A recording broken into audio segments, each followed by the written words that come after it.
দীপাবলির ঠিক 11 দিন পরে হয় মা তুলসীর বিবাহ। এটি যেন দ্বিতীয় দীপাবলি। এই বিবাহ সম্পন্ন হওয়ার পর মহারাষ্ট্রের দীপাবলি সমাপ্ত হয়। তুলসীর বিবাহ উপলক্ষে বাড়িতেই বানিয়ে ফেললাম মিঠা খাস্তা মুচমুচে কারাঞ্চি। চলো শুরু করে ফেলি। একটা মিক্সিং বোলেতে 1 বাটি ময়দা, ওই বাটিরই 4 ভাগের 1 ভাগ সুজিকে মিক্সারে পিষে পাউডার করে নিয়ে ময়দার সঙ্গে মিশিয়ে 1 চামচ লবণ আর 4 চামচ মতো তেল দিয়ে ভালো করে ময়দাটাকে মাখিয়ে নিতে হবে। এরপর অল্প অল্প করে দুধ দিয়ে ময়দাটাকে মাখিয়ে এরকম একটা নরম ডো তৈরি করে নিয়ে প্রায় 1.5 ঘন্টা মতো ঢাকনা দিয়ে ঢেকে রাখতে হবে।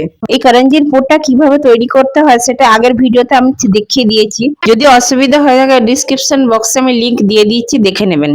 1.5 ঘন্টা পর মাখিয়ে রাখা ময়দাটা দেখুন সুজিটা নরম হয়ে যায়, ঠিক একদম পারফেক্ট ডো তৈরি হয়ে গেছে। এবার ওই ডোটাকে ভালো করে ধেসে নিয়ে ডো থেকে ছোট ছোট লেচি কেটে এরপর অল্প ময়দা আর লেচি দিয়ে গোল করে রুটির মতো বেলতে হবে, একদম পাতলা করে, ঠিক এরকম। এইভাবে সব রুটিগুলো বেলে নিয়ে আগে থেকে তৈরি করে রাখা কারাঞ্চির পুর বা সারনটা রুটির মাঝে দিয়ে রুটিটা এইভাবে ঢেকে ধারগুলো মুড়ে দিতে হবে যাতে সারনটা বাইরে বেরিয়ে না আসে। সবগুলো রেডি হয়ে গেলে কারাঞ্চি গুলো সুন্দর দেখানোর জন্য এরকম একটা কারাঞ্চি কাটার ধারগুলো কেটে নিতে হবে। এটা যে কোনো অনলাইন ওয়েবসাইটে আপনারা পেয়ে যাবেন। দেখুন কেটে নেওয়ার পর যেমন সুন্দর ডিজাইন হয়ে যায় তেমন বাতিল অংশগুলো কেটে ফেলা হয়। এরপর একটা একটা করে তেলেতে ছেড়ে লো ফ্লেমে লাল লাল করে উল্টে পাল্টে ভেজে তুলে নিলেই রেডি হয়ে যাবে খাস্তা মিঠা মুচমুচে কারাঞ্চি।